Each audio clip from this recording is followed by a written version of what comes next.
decision, not a close decision at all. I mean, how did you feel about your performance, getting in there and really putting, I guess, closing the chapter on this with Raphael Assuncao? You know, I felt good. I was definitely confident going into the decision, but you always got that bad feeling in your gut when you're going to the judges. You know, I don't like to leave it in the hands of the judges, but Raphael's a tough guy. You know, I know he's a counter puncher. He throws big power, and I couldn't be overly aggressive and get careless. You know, so I had to fight him smart, looking for the finish. He can take a punch. You know, I hit him with a hard right head kick that I thought was going to put him out, but you know, he's a tough guy. How many more fights or wins would you say would it take for you to get right back into fighting for a belt again? 0. I should have already fought for the title. I want my belt back. I feel like it's rightfully mine anyways. I feel like I won that fight, so I think I'm ready for it now. Was there any discussion at all about a rematch? Obviously, I mean, we went the favorite fight right away, but, you know. Yeah, there was definitely discussion. I went and met with the UFC, and they thought I won that fight, you know, and so I thought I had it on lock that I was going to get the rematch, but unfortunately it didn't go down that way, you know. It was Uriah's turn. They figured that, you know, his name carried him into a title fight, so you got to roll with the punches. I got to get a win back over a guy that I lost to 3 years ago that I felt another split decision that I shouldn't have had. So you think next should be definitely the title shot? 100%, yeah. I'm shooting for that title. What's different in the rematch with Dominic? You know, I got to go in there and do the same thing, just a little bit better. You know, like I said, I feel like I won that fight. There's things I definitely got to change up. You know, and no matter with what fight, this fight here, you know, there's definitely things that I should have done better. You know, I should have finished him. You know, there's definitely I'm a better fighter than that even, and I'm going to go in there and prove that when I get my title shot. Was there anything that surprised you in the fight with Assuncao in the rematch?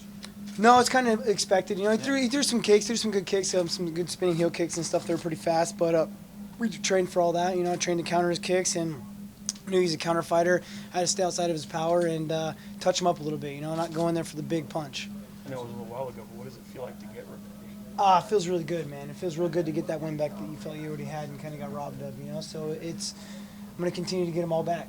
Does it feel like it comes in a good time where, like you said, you're looking ahead, you want that rematch again?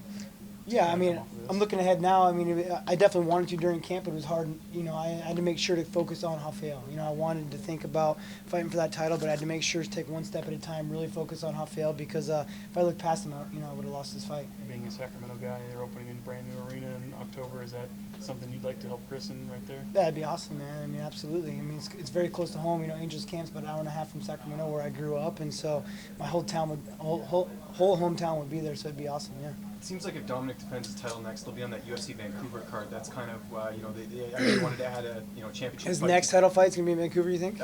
Possibly. Well, then I'm gonna be in Vancouver. That's what I was gonna say. Well, I was gonna ask because you're supposed to fight in Montreal against Barao, and that didn't happen.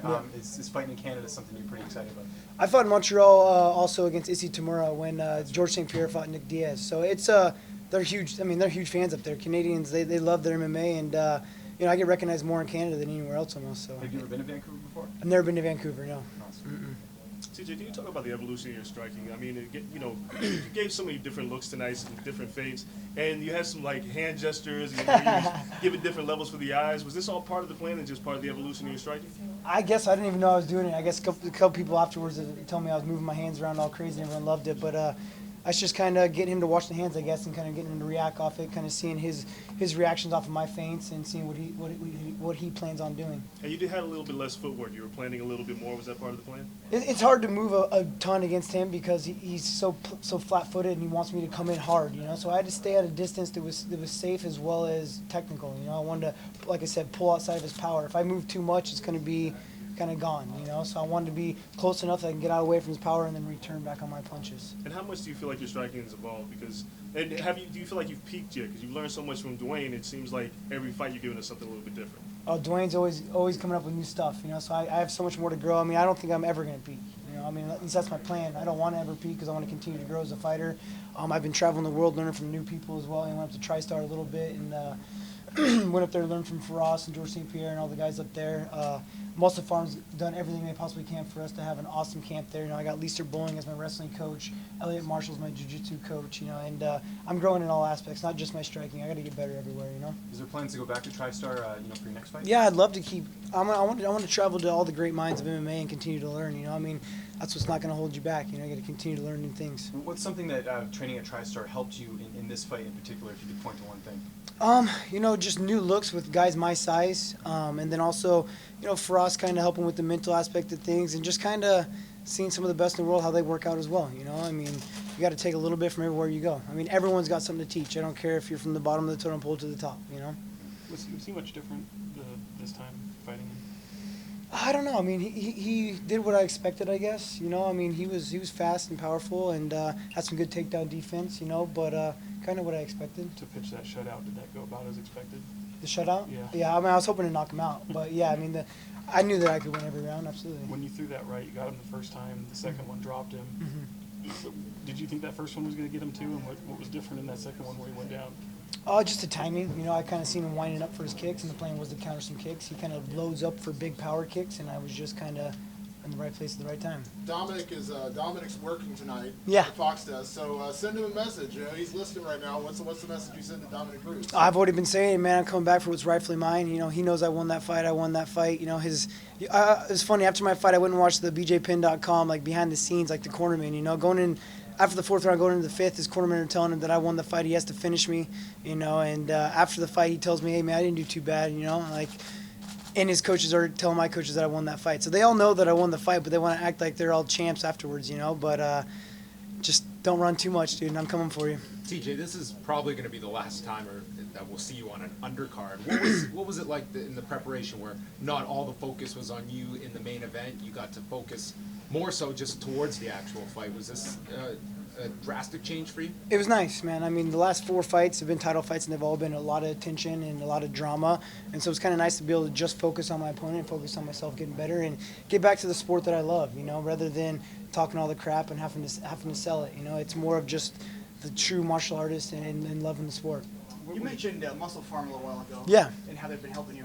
Considering what happened at John Jones, does it ever worry you about supplements you take and what? No, I have might be banned, I have the utmost confidence in Muscle Farm, man. They not only just the supplements that they take, but I train at their facility. You know, I'm an in-house athlete. They sponsor all the UFC fighters that are inside their gym, and they've done wonders for us. So yeah, I got no concerns at all. And considering what happened with him, what do you think fighters are going to need to do so that this doesn't happen in the future? I don't know, man. I mean, take stuff you trust. I really don't know. I mean, I don't know the full story of it. I've been trying to stay out of it just because I've been focusing on my fight. I knew that they got in trouble with it, but I don't really know the details. In thinking of Dom, I mean, did you take much away from that Cruz Faber fight? You know, I kind of knew that's how the fight was going to go down. You know, I've obviously trained with Faber for a long time, and fighting Cruz and watching him, I knew his footwork's going to be a little bit too much, a little too fast for him, and that's how the fight I expected to go down. What type of threat would he pose to you? Who? Dom. I don't know. I mean, he's a good fighter, man. He's got good timing. He's got awkward movement. He doesn't have, like, he's not super technical. He doesn't, like, keep his hands up when he's throwing. He's moving all crazy, but that's what is also good about him in his aspect. You know, he's got good movement and good timing. So it's something you got to kind of figure out, and now I have a little more tape on him to watch him since he hadn't fought in, like, 3 years when I fought him the first time. Are you willing to wait for that title shot, or are you willing to fight somebody else in the interim? I want the title shot, man. I don't like not being called champ. You know what I mean? Like, once you have that belt wrapped on your waist, you want it back. So if the opportunity presents itself, you take it. But obviously, if it doesn't, would you take another fight, or would you wait for Dominic Cruz? I don't know, man. I'm pushing for the belt. You know, I got to do whatever I can to get it.